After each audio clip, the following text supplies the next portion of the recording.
Čas masiek, hudby, smiechu a dobrého jedla. Dedina ožila, všade bolo počuť spev, masky vystrájali, muzikanti hrali a každý sa zabával, ako by zajtrajšok ani nebol. Prečo by ste teda mali na fašiangy prísť aj vy? To sme sa pýtali priamo ľudí. Lebo to bolo niečo perfektné, úžasné. Keď sa to organizuje, majú všetci prísť, celá dedina. Celá dedina. Od najmenšieho po najstaršieho. Tak predovšetkým kvôli rozvede a kvôli maskám. Kvôli mne. Zažili perfektnú atmosféru.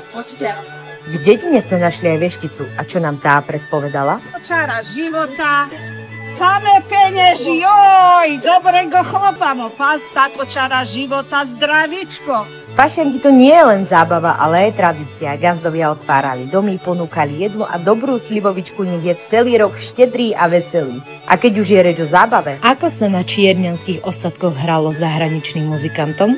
Bardzo ładnie to, mocie podoba się nam.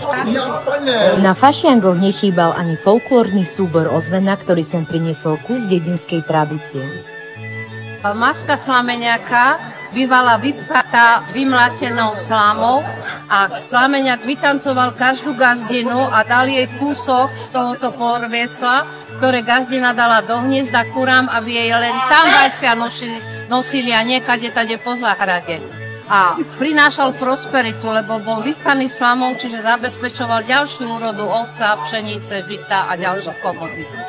Tento rok špeciálne môžem podotknúť, že máme množstvo krásnych a nových masiek. A veru, že masky boli všade. Tak otvor brávu, lebo ju rozbije.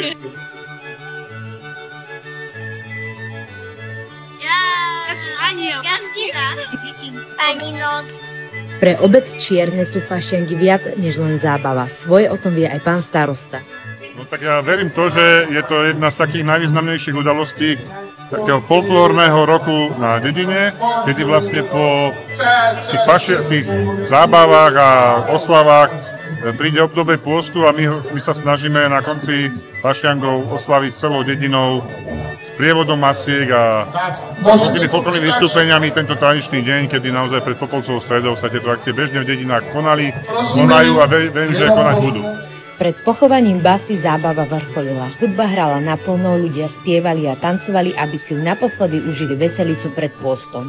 Pochovanie basy je takéto symbolické ukončenie toho obdobia bujarosti a tej zábavy, kedy nastane tých 40 dní pôstu a vlastne vyjde Veľká noc, takže je to taký ten bežný kolorit na tej obci. Asi verím, že návratom k tejto tradícii, ktoré je naozaj súčasťou Guralského trojmedzia, tých troch národov, ktoré tu žijú a uznávajú tieto rovnaké tradície, ktoré sú spojené s valaskou kolonizáciou a folklórnym životom v našich obciach. Myslím si, že obec Čierne má čo povedať, pretože je súčasťou trojmedzia a vkladom tejto akcie si myslím, že vyplňame pestrú paletu akcií v regióne Kysuc.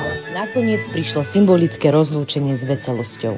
Smiech aj hudba pomaly utichli a dedina sa rozlúčila s fašiangmi až do budúceho roku. Dolores, Dolores, naučá ťa v pekle mores. Ach, ty basa naša, tancovala pri tebe všetká krása.